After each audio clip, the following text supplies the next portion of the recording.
Morning DPS. कैसे हो बच्चों आप? आशा करती हूँ कि घर पर आप ठीक होंगे, स्वस्थ होंगे। अपना ध्यान रखा करो। जैसा कि बेटा आजकल बीमारी का कहर बहुत अधिक बढ़ता जा रहा है और अपने सिरसा में बहुत अधिक केस आ रहे हैं, तो मैं यही कहूंगी कि आप घर पे रहें, सुरक्षित रहें, स्वस्थ रहें। उसके लिए बेटा आपको क्या करना होगा, दिन में थोड़ा सा योगा करना होगा। सुबह प्रातः काल में उठ के थोड़ा योगा करो आप सभी बच्चे, और साथ में बेटा हेल्दी खाना खाओ, पौष्टिक आहार लोगे तो वो भी सही रहेगा। और साथ में अपने पेरेंट्स की भी कार्य में मदद किया करो। ठीक है बच्चे, आओ चलो अब हम शुरू करने जाते हैं अपनी अगली कविता। बेटा कविता नंबर 12, कविता का नाम है एक फूल की चाह। एक फूल की चाह कविता यह सियाराम शरण गुप्त जी द्वारा लिखी गई है। बेटा कविता शुरू करने से पहले मैं आपको सियाराम शरण जी के बारे में उनकी जीवनी बताना चाहूंगी। चलो बेटा शुरू करते हैं। बेटा सियाराम शरण गुप्त, इनका समय कितने से कितने रहा? 1835 से लेकर 1963 तक का इनका समय माना जाता है। हाँ जी, सियाराम शरण गुप्त का जन्म झांसी के निकट चिरगांव में सन 1895 में हुआ था। राष्ट्र कवि मैथिली शरण गुप्त इनके बड़े भाई थे। गुप्त जी के पिताजी भी कविताएं लिखते थे। इस कारण परिवार में इन्हें वही माहौल मिला यानी कि कविता के संस्कार इनके अंदर स्वभावगत आ गए। गुप्त जी महात्मा गांधी और विनोबा भावे के विचारों के अनुयायी थे। इनका संकेत इनकी रचनाओं में भी मिलता है। गुप्त जी की रचनाओं का प्रमुख गुण क्या है? कथात्मक कहने का भाव क्या है? जो मैं आपको आज एक फूल की चाह कविता करवाऊंगी, उसको पढ़ने से, उसको सुनने से आपको लगेगा कि हाँ सच में ही कोई कथा चल रही है। हाँ जी, उन्होंने सामाजिक कुरीतियों पर करारी चोट की है। देश की ज्वलंत घटनाओं और समस्याओं का जीवंत चित्रण इन्होंने दिया है। इनके काव्य की पृष्ठभूमि अतीत हो, वर्तमान हो, या उनमें आधुनिक मानवता की करुणा, यातना और द्वंद्व जैसे सामान्य गुणों को भी इन्होंने उभार कर हम सबके सामने रख दिया है। सियाराम गुप्त जी की प्रमुख कृतियां, अब देखिए मौर्य विजय, इनकी कृतियां जो प्रसिद्ध कृतियां हैं वो मैं आपको बता रही हूँ। मौर्य विजय, आर्ध पथे, मृणमयनी, मुक्त, आत्मोत्सर्ग, दुर्वादल और नकुल, इस प्रकार इनकी अनेक प्रसिद्ध कृतियां रही हैं। अब देखिए एक फूल की चाह गुप्त जी की एक लंबी और प्रसिद्ध कविता है। प्रस्तुत पाठ उसी कविता का एक अंश है। पूरी कविता छुआछूत की समस्या पर केंद्रित है। एक मरणासन यानी कि मरने की स्थिति में मरणासन अछूत कन्या के मन में यह चाह उठी कि काश देवी के चरणों में अर्पित हुआ एक फूल कोई लाकर उसे दे दे। कन्या के पिता ने बेटी की मनोकामना को पूर्ण करने के लिए ये बेड़ा उठाया और वह फूल लेने के लिए माता के मंदिर में जा पहुंचा। देवी की आराधना भी की, पर उसके बाद वह देवी के भक्तों की नजर में खटकने लग गया। क्यों लग गया? क्योंकि वो एक अछूत था। मानव मात्र को एक समान मानने की नसीहत देने वाली देवी के स्वर्ण भक्तों ने उस विवश, लाचार और आकांक्षी मगर अछूत पिता के साथ कैसा सलूक किया? क्या वह अपनी बेटी के फूल को लाकर दे सकता है?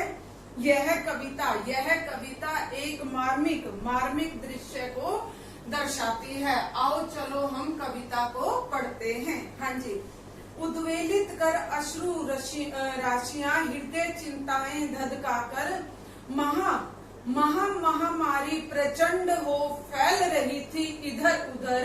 क्षीण कंठ मृत सेनाओं का करुण रुदन दुर्द्रांत नितांत भरे हुए था निज कृष्णरव में, भरे हुए था निज कृष्णरव में हाहाकार अपार अपार अशांत। यहाँ पर सिया राम जी क्या कहना चाहते हैं?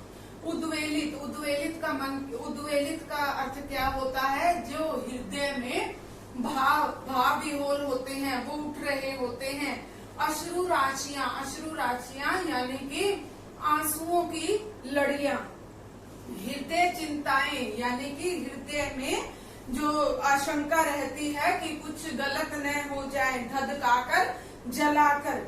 महामारी, जो महामारी थी वो प्रचंड यानी कि एक विशाल रूप धारण कर रही थी, फैल रही थी इधर उधर। क्षीण का मतलब कमजोर, कंठ गला। मृत वत्सनाओं यानी कि वे माताएं जिनकी संतान मर गई थी।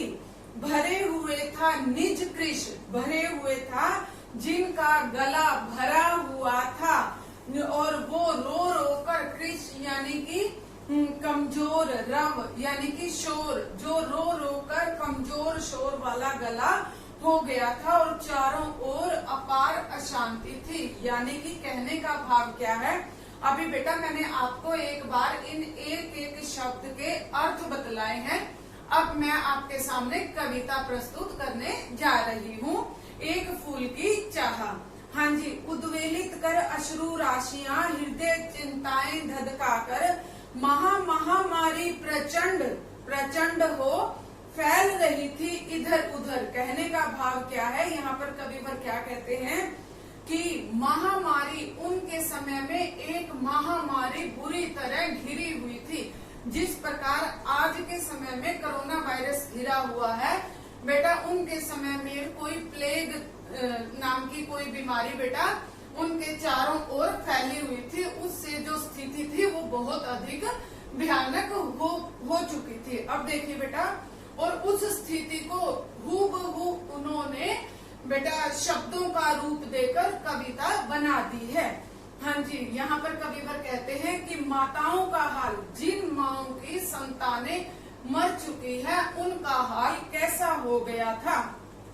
उनका हाल रो रो कर उद्वेलित मन के अंदर उनके भाव, उनके जो बेटा विचार थे वो बेटा गोते खा रहे थे, और उनके आंखों से आंसू नहीं रुक रहे थे। हृदय चिंताएं धधकाकर, और हृदय में चिंता और भी अधिक धड़क रही थी यानी कि जल रही थी।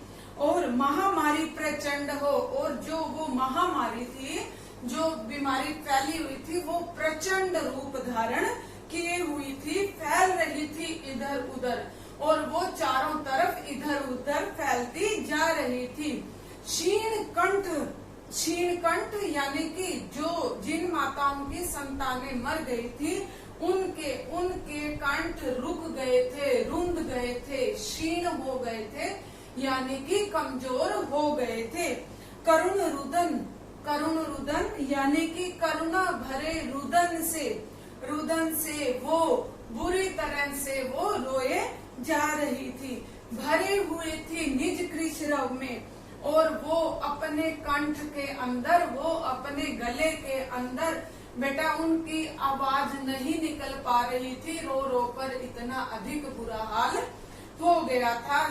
हाहाकार अपार अशांत यानी कि चारों ओर हाहाकार फैला जा रहा था, और चारों ओर अशांति का माहौल बना हुआ था।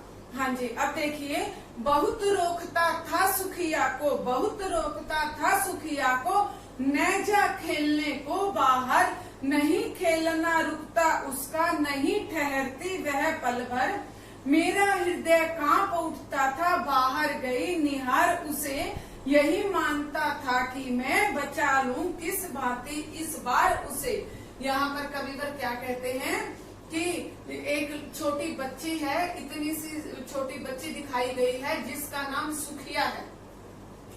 हाँ जी, जिसका नाम सुखिया है, और पिता अपनी बेटी को बहुत रोकने की कोशिश करता है। बहुत रोकता था सुखिया को, पिता अपनी बेटी को बहुत रोकता था और क्या कहता था, न जा खेलने को बाहर, भाई तुम खेलने के लिए बाहर मत जाओ।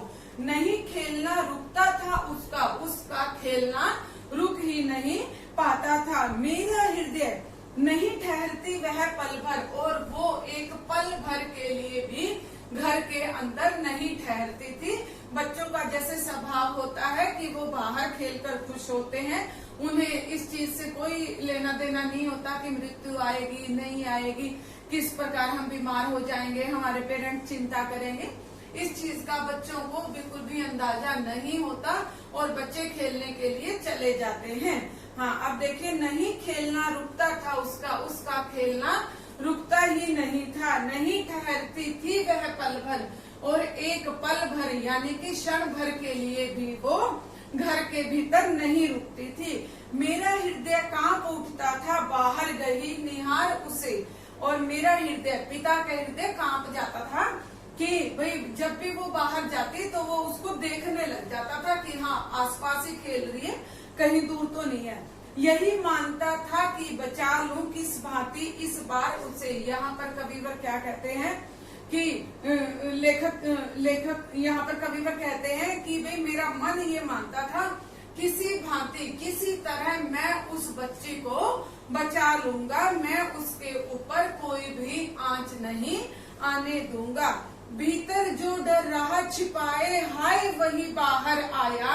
एक दिन सुखिया के तन को ताप तप्त मैंने पाया। ज्वर में विहल हो बोली वह, क्या जानू किस डर से डर, मुझको देवी के प्रसाद का एक फूल ही दो लाकर। यहाँ पर कविवर क्या कहते हैं कि भीतर जो डर उसके मन के अंदर, पिता के मन के अंदर जो डर समाया हुआ था, वही डर एकदम से बाहर आ गया। कैसे बाहर आया?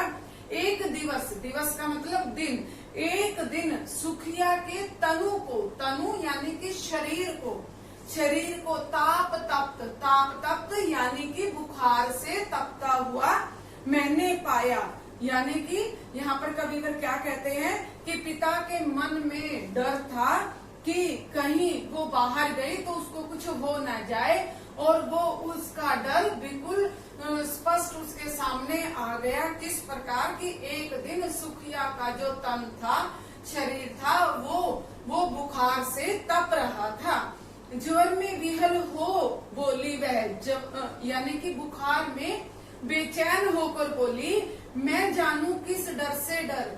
हाँ, मैं कोई डर से मैं डरने वाली नहीं हूँ। मुझे तो क्या चाहिए, मुझको देवी के प्रसाद का।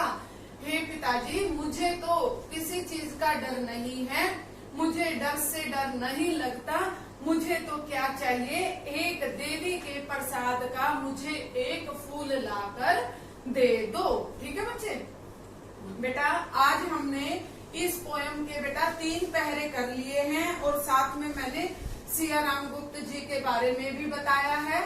और मैं आशा करती हूँ कि आप घर पर इसको दोहराओगे, और जब आप इसको दोहराओगे और पढ़ोगे तो आपको जल्दी से याद हो जाएगी। ठीक है बेटा? हाँ जी, आप बेटा अपना ध्यान रखना, और बेटा कल मिलते हैं फिर इसके बाद के आगे वाली पोयम के साथ। ठीक है? खुश रहो, हंसते रहो, मुस्कुराते रहो, घर पर रहना, सुरक्षित रहना।